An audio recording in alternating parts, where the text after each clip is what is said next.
Welcome back, I'm the Casual DM. This is a series where I break down all of the different D&D classes, not from the player's side, but from the Dungeon Master's perspective. We'll talk about class fantasy, gameplay mechanics you need to watch out for, story hooks, and what's the best way to make your players feel like the heroes they signed up to be. So whether you're running your first campaign or your 50th, let's talk about how to run better D&D campaigns. And with all that being said, it's time to talk about my all-time favourite class. Truly one of the most outright bombastic is just the Bards. And I love Bards. They are great because there's not many classes that handle so many different situations as well as the Bards, because they truly are a jack of all trades, but we'll get into that just a little bit later. Because first, let's break everything down with the class fantasy. Because when a player signs up to being a Bard, they are signing up to the class fantasy of influence. They want to be able to shape conversations, change the emotional tone of scenes just through conversation. Yes, they want to be memorable, but they also want to be able to win encounters without having to even throw a punch. Not saying they can't, I've seen Bards be able to easily hold their weight in combat, but really, this class is more about being charming, insightful, and impactful without having to draw the blade. Because a bard really wants to make their presence matter, specifically not just through damage rolls. This is also the reason why they are such great faces of the party, because bards hold sway unlike many other classes. There are a few that can do it, but bards just do it very naturally. But that's not all, because they do have a bunch of mechanics to help do this. But let's break this down in a little bit more detail, because bards are really powerful, but in a bit more of a subtle way. Where barbarians have their rages, artificers have their tools and gadgets, bards are a lot more utility in the magic sense, and all about buffing and debuffing their friends and foes. Bardic Inspiration is a great example of this, because the Bardic Inspiration die grows as they become more strong, and depending on the subclass, you can choose where this Bardic Inspiration die is going. Is it going to yourself as a bard? Is it going to your allies to buff them up? Or is it going to your enemies to debuff them? And this follows through into the magic of what bards can choose, because really the bard spell list is very much battlefield control before any hits have even been made. Things like charms and illusions are just all over the place in the bardic spell list, and it's powerful because things like being able to charm your opponents really can just change the flow of battle all over the place. It's all well and good having your BBEG with a bunch of minions ready to take on the party, but what is your BBEG gonna do when either they get turned into a sheep and all of the minions get mopped up, or all of the minions get suddenly, turned onto the party side and now is going against the BBEG? What are they going to do then? That's the power of the bard. Controlling the battlefield through just external methods. Things like Cloud of Daggers can just force enemies to have to go around it. And those are just some of the subtle ways that a bard is powerful. Another classic, they are the jack of all trades. They are good at pretty much everything. Maybe not outright great at everything, but they're pretty good at everything. They're not bad at really anything. And that is the power of it. Being good at pretty much everything means that you always have to kind of just watch out for what they're going to do next. And it's that unpredictability that makes the bards truly shine. And we can put that unpredictability into our world and our narratives. And bards as a class offer a bunch of questions to your narrative that many other classes don't do. Things like, who has heard of this bard before? Who hates them?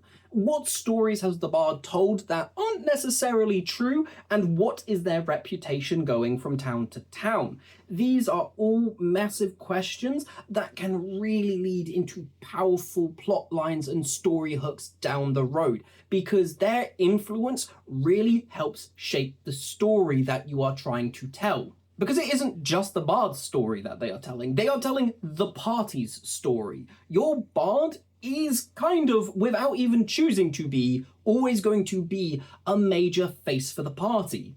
They're the person who interacts with the common people the most because they are performing, they are singing, they are telling stories, they are dancing, because that is what the class is all about. And so that leaves an impact on the major audience of your world. And really, this can help lead into story hooks that are just unlike any other and can really help push your story forwards. Questions like, who is the main audience of the party? Are they going to be just the common folk? Are they going to be powerful sponsors like lords and ladies? These are going to be the people who take a keen interest in the party. Are they a party of the people, or are they the party of a select few? And it also brings out rivals. Bards work great when they have rival bands to try and keep on top of, and it's just fun to occasionally have them check into the story. But it's also things that really resonate deeply with the history of your world. What are songs and performances of such power and renown that they resonate throughout the timeline of your world? And some of those might not be true, because lies can become legends just as easily. Classic stories of great heroes could turn out to be outright fallacy and lies and propaganda, which can hugely impact your story. What if the great hero of the time turns out to have been just this fabrication told by the government to help follow their norms? It works great to then have your bard uncover this, how they react to it, and how this will help shape and change your world history. Bards don't just exist in the world, they help shape it and change it. That is the power of this class, and it is beautiful to see when it is done right. But before we continue on, I have one simple request, which is if you could please give this video a like. First of all, I'd really appreciate it. Second of all, YouTube algorithm really appreciates it because it helps show that people end up liking this thing. And thirdly, it helps incentivize me to continue making all of these other videos. Don't get me wrong, I'm still going to continue to make all of these class breakdowns anyway. I just want to talk about them. But, you know, I'd appreciate it. And if you're still here at this point watching this thing, you might be liking it. So, yeah, right. Okay, cool. But now let's break down bards in a pop culture sense. Because you might be thinking of bards as just the performers, right? Because yes, they are. They are the Freddie Mercurys, the David Bowies, the Princes, powerful performers with such stage presence that they control massive swathes of just their audience. Through just their sheer power and influence alone, they make performances that resonate and stick in the minds of their audience unlike any other. Yes, it is the classical idea of what a bard is. But don't forget, they are also storytellers. They are Homer, not as in Simpson, but as in the Odyssey. They create myth through the stories that they tell. They're also Samwise Gamgee from Lord of the Rings, because their stories bring such powerful emotional weight. They are also Shakespeare, as in the stories and the works that they create will be recognized throughout history through the party's deeds. But they aren't just storytellers. They can be tricksters and they can be manipulators. Loki is a great example of a classic bard. Yes, they could also be rogue, but it could probably be also a multi-class in that they are great at telling stories. Other good example, Tyrion Lannister. From the books, it is well known that he is a trickster and a charlatan, and oh boy, the way he can control a room just through his words, so impressive. And another great example, and personally a great one for the British, V for Vendetta. Just such a powerful presence of being a bard and handling and changing the narrative to work to what their goals are. V is a great example of a bard using their social charisma to help shape and change the influence of a nation. And that is the power of just some of the many bards that you actually know in media. Because if you think that bards are just musicians, then you're missing out most of the class. But now let's break down how we as Dungeon Masters can help shape the world to better show off our bards. This can be through simple things, right? They can be through negotiations, social encounters where the bard has to hold political sway. This could be trials, debates, actual negotiations with lords and ladies for kingdoms. But it can also be things like public performances. It can be literal talks in the streets with the common man being the audience. Or it can actually be performances, as in bardic groups playing music to circus troops performing out in the streets. Really, it's all about reputation, right? These are platforms for the bard to help shape the reputation of not only themselves, but the party. And depending on the outcomes, that's where it matters. These are going to be spaces for the bard to help show off your party. If you make the outcomes of those performances have a lasting impact on the narrative and the world, that's going to show where the bard truly shines. Because yes, your party could be powerful. They could be physically strong. They could be magically strong. They could help save the world on multiple occasions, but if no one is telling their story, then no one's going to remember them. And this is what the bard is kind of meant to be against. Because yes, you can have the party's influence and story fall into darkness. That is a story to tell. That is a powerful narrative to tell in your games. But a bard is kind of naturally meant to be the opposite of this. Any story with a bard in it normally is going to be told for generations, and that is what a bard is meant to represent, because it is all about the social ramifications. Whatever your bard says, whatever your bard does, is going to impact the reputation of the party, and that is going to be what is told throughout the annals of history. Those social victories are just as important as your combat victories. So make sure to remember that, because combat isn't the only important thing, and if combat is your only focus, then your bard isn't going to shine as well as they should. But that is a common DM pitfall. Now let's talk about a few others for you as a DM to avoid to help make your bards shine. Because ignoring social outcomes and reputation is massive. You need to include that in your games when you have a bard, because they are the bread and butter of the class. And another important thing to remember is that these charisma checks aren't magic. They don't have complete sway over the situation, and they most certainly are not mind control. Yes, your bard could make the joke to go to a king and say, "Why don't you give me your kingdom? Haha, wink, wink, nudge, nudge." And here's what's going to happen. The king is not going to give them the kingdom, even if they roll a nat 20. That's stupid. They are the king. Why would they give up their kingdom?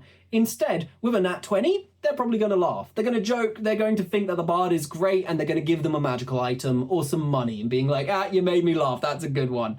If they fail, they might call for the execution of the bard, because how dare you say that to the king?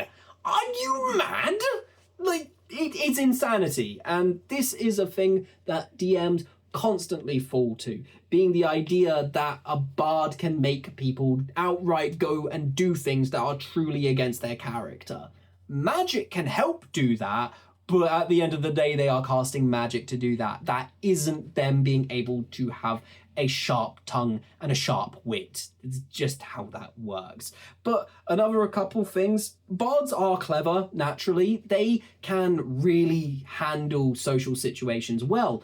And it's important that we let them use those ideas and be clever about it. Don't just shut down their clever ideas immediately, because bards, like artificers, really thrive on sometimes pushing that envelope a little bit and trying to see what they can do. They might come up with some things that don't make sense and shouldn't be. That's fine, but don't shut it down immediately. Let them be creative. Let them come up with ideas and see where it goes from there. And finally, the other important thing, don't make them the comic relief. Bards can be funny. They are great, but they are important. They are real characters. They are real people. They aren't just the comic relief. They can make people laugh, sure, but they can make people cry. They are the storytellers of the world. Have them tell the story they want to tell, not just, "Oh, here's the lightheartedness of the story." And finally, with all that done, let's finally go into some pro tips as Dungeon Masters to help make your bard thrive in your world. Because first of all, before anything, with a bard in your party, you need to decide what social roles can and can't do. Decide what is the maximum that a social charisma role can influence and what can't they do. Because once you have established the maximum and the minimum, it is a lot easier to help plan out your encounters going forwards. Second of all, track reputation like a resource. It's great. Having your reputation being a little bar that you're sort of following along to help keep track of the level of reputation that the party holds is amazing. Because yes, at the start, no one's going to know them. Who is this mysterious party coming out of nowhere? And by the end, these are renowned heroes across the world. Because you're keeping track of everything, you will be able to help follow that adventure coming along. Nothing will help show off the power of the bard more than the very first time they get to a town and people have already heard about them. That is massive. So always remember to try to keep track of reputation more. Write that stuff down. Keep a little dial of how much influence they are holding through their reputation, and it will really pay off later down the line. And another thing that will really pay off down the line, building your NPCs emotionally, not just logically. Yes, you are going to have some NPCs who are logic-based, but a lot of NPCs are going to be emotional-based. And these are going to be the NPCs that really resonate with the bard, because the bard is meant to tap into that emotion and help bring it out and help make it shine. Having that emotional resonance is key to great storytelling and will help create powerful bonds with NPCs, but also powerful villains, enemies, and people in between. People who are naturally both liking the party and the bard, but maybe for some reason they just don't fully resonate. And it's going to be these characters, these slight mysteries, these slight unknowns that are really going to help shape and change your narrative, because that's where you're going to be hiding your true villains and true heroes. And you can show off these heroes through bardic inspiration, not just the party's bardic inspiration, but through bardic inspiration throughout the story. You can have other NPCs have bardic inspiration. You can have villains have it and giving it to the party. You can have public performers giving out bardic inspiration and have that impact talks. Actually giving NPCs bardic inspiration is a great way to show off the power of words in your storytelling, and having a bard in the party is a great way to have it be the bard recognizes that someone is using bardic inspiration. That is a great way to show it, and a great way to hint that this is something that has been going on the entire time, and only now, because the party has a bard, do they see it. Tuck that one into your cap, because it's something that I've tried out, and boy has it paid off greatly in my games. But all in all, those are bards. What do you think? Personally, I love them. I ended up playing a bard for a long time, did a character who was level 10 to level 27. Oh, it was incredible. Bards are just very underrated because everyone always thinks of just the classic horny bard stereotype, but they are so much more than that. And when we start taking that step away from the stereotype of even just performers and musicians and start going into, these are the storytellers of the world. These are the people who help shape and change the history of the world. Suddenly the class is so much more impressive and so much more powerful. So me, I love them. Whenever anyone wants to be a bard, I love it because it makes me have to start thinking about so much more of the social aspects of my games. And personally, that is the part of TTRPGs that I resonate with most. Quite obviously, I'm kind of a bard myself. Look at me, I'm being a storyteller on YouTube, talking to you about it all. So yeah, of course I love them. But what do you think? Please write down in the comments, let me know. It's always fun to see what you guys think of these classes. If you could give this video a like, I'd greatly appreciate it. And of course, if you want to see more of these videos, please do hit that subscribe button because it really does mean the world to see just how much of you guys actually really resonate with these videos. It honestly staggers me every time to just see more people subscribing. And other things, if you could hit that notification bell, that would be really great, because that way then you can keep up to date with when I post more videos and everything. Also, I do have a Patreon, still nothing on it currently, because of the simple case that this is taking a lot of my time just to make these videos. Difficult. But if you do sign up to the Patreon, I will make sure to shout you out in the ends of these videos, because, you know, it's the least I can do, and I really do appreciate anyone who would sign up. And finally, my friends, I hope you have a good one. I hope you have a good day. I hope you have a good game. And I hope the next time you end up having a bard sign up to your sessions, you think just about how much sway they are going to have in your games. And I hope it's one heck of a performance. Either way, I hope you have a good one. I'll see you again soon. Until the next time, bye-bye.